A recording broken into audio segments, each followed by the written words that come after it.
যারা ইসলামী হুকুমত কায়েম করতে চায় না, শরিয়া আইন বাস্তবায়ন করতে চায় না, নাম দেয় ইসলাম, এর চেয়ে বড় মুনাফিক এবং ধোঁকাবাজ গোটা দুনিয়াতে থাকতে পারে।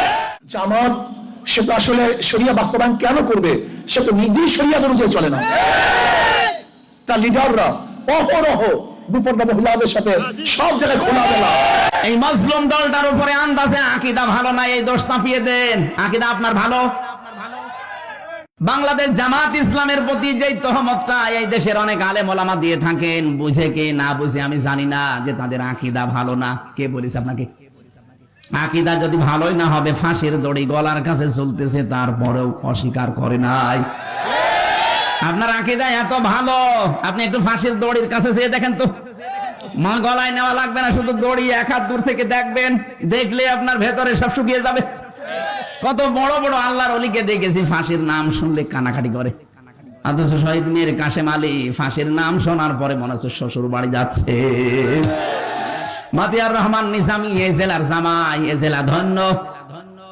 সে ফাঁসিতে যাওয়ার আগে বলেছিল, সন্তান আমি কি পায়জামা পরে গেলে ভালো হয় না লুঙ্গি পরে গেলে ভালো হয়? আপনি ফাঁসির দড়ির নাম শুনে দেখেন তো কেমন লাগে। আর তাদের মাত্র 3 ঘন্টা পরে ফাঁসি হবে, সেই ব্যক্তিও বলেছে, ভাই আমি 2 ঘন্টা ঘুমালাম, আমার ডেকে দিবে 1 ঘন্টা পর। এই কঠিন পরিস্থিতিতে তার 2 ঘন্টা ঘুম আসলো কি করে আপনি বলেন তো? আপনার জীবনও মনে আসবে না, ব্রেনে ধরবে না। আমার তো সূরা হামিম সেজদার 30 নাম্বার আয়াত পড়ার পরে তার সাথে মিলিয়ে দেখেছি, আল্লাহ তাখাফু ওয়ালা তাহজানু ওয়া আবশিরু বিল জান্নাহ। ফেরেশতারা ওই সময় এসে বলে, ভয় পাবেন না, চিন্তা করবেন না। কিসের ভয়, কিসের চিন্তা? হয়তো ভয় হতে পারে, চিন্তা হতে পারে যে আমি এখনই যদি ফাঁসি হয়ে যায় তাহলে আমার ছেলের কি হবে, আমার বউর কি হবে, আমার সন্তানের কি হবে, আমার বিশাল যে সম্পদ, লক্ষ লক্ষ মানুষের কর্মসংস্থান আমি বানিয়েছি, কি হবে এটা? এই চিন্তা ভাবনা আসতে পারে। এজন্য ফেরেশতারা এসে বলে, একজন দুইজন না, তাতানাজ্জালু আলাইহিমুল মালাইকা, বহু বছর আছে, একজন দুইজন না, হাজার হাজার লক্ষাধিক ফেরেশতা ফাঁসির দড়ির সামনে এসে তাকে বলতে থাকে, ভয় পাবেন না। মীর কাসেম আলীর কানের কাছে ফেরেশতায় কথা বলেছিল, নাই তো তার এই 3 ঘন্টা আগে 2 ঘন্টা জীবনেও ঘুম আসার কথা না। এই কথা বলে না কেন? এই মজলুম দলটার উপরে আন্দাজে আকীদা ভালো না, এই দোষ চাপিয়ে দেন। আকীদা আপনার ভালো। আমার মনে হয় এখন যে অবস্থায় আমরা এসে গেছে, সমস্ত ছোটখাটো বিষয় নিয়ে সব বাদ দেওয়া দরকার। আরে ভাই, যারা মুজতাহিদ, যারা গবেষক, যারা যে কোনো একটা বিষয়ে গবেষণা করে যদি ঠিক হয় 2টা সওয়াব পাবে, ভুল হয় 1টা সওয়াব পাবে। আপনি জিজ্ঞেস করেন আলেমকে, যে কোনো বিষয় শরীয়তের মাসলা মাসাইল নিয়ে যদি গবেষণা করে যদি ভুলও হয় তাও 1টা রসগোল্লা আছে, আর যদি সঠিক হয় কয়টা? আর আপনি তো কোনো চিন্তা ভাবনাই করেন না। এই জন্য আকীদার নাম তুলে যা করছেন, যে যে জায়গায় আছে তাকে ওই জায়গাগুলো ওই কাজ করতে দেন। বাংলাদেশ জামাত ইসলামী অর্থনৈতিক ভাবে এরা আল্লাহর ওলি, টের পাচ্ছেন? এরা আল্লাহর ওলি। লক্ষ কোটি কোটি টাকা এদের কাছে দিলে 4 আনা এদিক ওদিক হবে না। বাংলাদেশে অন্য কারো কাছে দিয়ে দেখেন তো। হ্যাঁ, কথা বলেন, আমাকে মানিয়ে বলছি, এটা বাস্তব না। ওলি খোঁজার জন্য চট্টগ্রামে যাওয়া লাগে।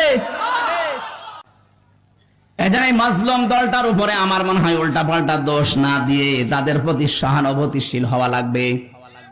আজকে একটা সবচাইতে বড় এই বাংলাদেশের ভেতরে নাম করা মাদ্রাসা ঝালকাঠি NS কামিল মাদ্রাসা নেসারাবাদ, ওই জায়গায় ডাক্তার শফিকুর রহমান জামাতের আমির গিয়েছে, যে সৌহার্দ্যপূর্ণ আলোচনা হয়েছে।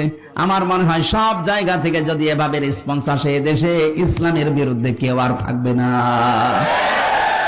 কওমি মাদ্রাসা হেফাজতে ইসলাম চরমনাই সহ ওনারা যে কাজগুলো করছে, ওনারা যে তালিমগুলো দিচ্ছে, ওই জায়গায় আমাদের যাওয়া সম্ভব না।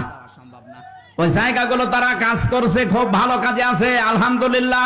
কিন্তু রাজনীতি, অর্থনীতি, দেশ পরিচালনা করার জন্য যে যোগ্যতাগুলো দরকার, শিবিরের লোক, জামাতের লোক যেভাবে অর্জন করেছে, আপনি ওই জায়গায় যেতে পারবেন না।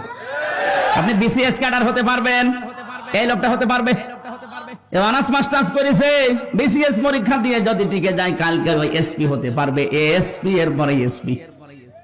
আমি BCS ক্যাডার হওয়ার জন্য আমি কোচিং করেছিলাম, পরীক্ষাও দিয়েছিলাম।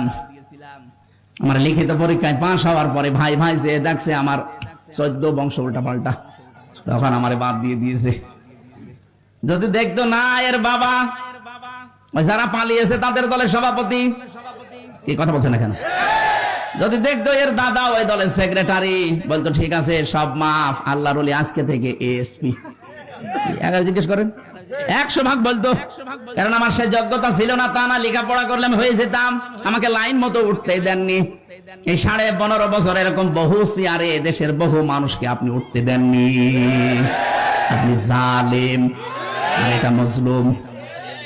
এই জন্য অন্যান্য যারা আছেন কওমি মাদ্রাসা ভাই, আপনাদের আমরা আহ্বান জানাচ্ছি যে তালিমের জায়গাগুলো আছে, খুব ভালো ভালো কাজে আপনারা আছেন। খায়রুকুম মান তাআল্লামাল কুরআন ওয়া আল্লামা, কোরআন যে শেখে, কোরআন যে শেখায়, তার মতো উত্তম মানুষ নেই। কিন্তু এখন দেশের যে অবস্থা, জালেমদের এখনো পর্যন্ত নজর কিন্তু আছে। এই নজর থেকে মুক্ত হওয়ার জন্য আন্তর্জাতিক যে ষড়যন্ত্রগুলো চলছে আপনার মাথায় ধরবে না, চিন্তা ভাবনা করা লাগে এর জন্য আলাদা। এখান থেকে বাঁচতে হলে আমার মনে হয় আকীদার প্রশ্ন তুলে মানুষকে আর দূরে সরানোর সময় নেই। বুকে টেনে নেন, কাছে আসেন, আগে ইসলামটা কায়েম হোক। কথা বলুন, ইসলামটা কায়েম হোক, এরপরে বলেন যে ভাই এই কাজটা ভুল হচ্ছে, এইটা শুধরিয়ে নেন, এইটা ঠিক করেন। তারা যা যা খেদমত করেছে, তার যে 50 বছরে যে খেদমত, আপনি 500 বছর পেলেও পারবেন না, কারণ 500 বছর আপনি 450 বছর ঘুমাবেন। কথা বলছেন এখন। আর তার এই 50 বছরের হায়াতে আমার মনে হয় 30 বছর শুধু লিখেছে। আপনি টের পান কারে আন্দাজে কোন ফতোয়া দেন। এই জন্য আহ্বান জানাচ্ছি, দেশটাকে শিরিক মুক্ত করা লাগবে। আমাদের বিশ্বাসে যাদের শিরিক আছে, জামাত ইসলামের এই গঠনতন্ত্রে বিশ্বাসে আকীদায় শিরিক আছে, আপনি একটু দেখান তো যে এটা শিরিক। বলেন বলেন। আমি নাম ধরে বলছি এই কারণে, কারণ এই মাজলুম দলটার উপরে আবহমান কাল থেকে এই দেশে একটা তহমত লাগিয়ে দিয়েছে আন্দাজে। কেউ যেন এই অবিচার করে তাদের উপরে তহমতটা দিয়ে নিজের গনার পাল্লা ভারী করবেন না। নিজের চিন্তায় তো আমি নিজে বাঁচি না। কথা বলেন না কেন? তাহলে এই দেশকে যদি আল্লাহর নিরাপদের চাদর দিয়ে ঢেকতে হয়, জুলুম মুক্ত করা লাগবে, শিরিক মুক্ত করা লাগবে। বলেন। আল্লাহর উপরে আস্থা বিশ্বাস তুলে দিয়েছিল, কথা বলছেন এখন।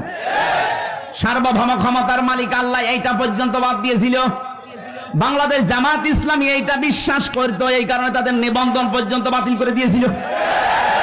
আপনি কি মনে করেন জামাত ইসলামী দাড়ি ছোট রাখে এই জন্য তাদের নিবন্ধন বাতিল? ওরা টুপি মাথায় দেয় হালকা, এই জন্য নিবন্ধন বাতিল না। ওরা জাতে মাতাল হলো, তাহলে ঠিক আছে কাফেররা। এই জালেমদের টার্গেট ছিল এদেশে আল্লাহর উপরে সার্বভৌম ক্ষমতার মালিক মানা যাবে না, যারা মানে তাদের এই কাজে নিষিদ্ধ করা যায়।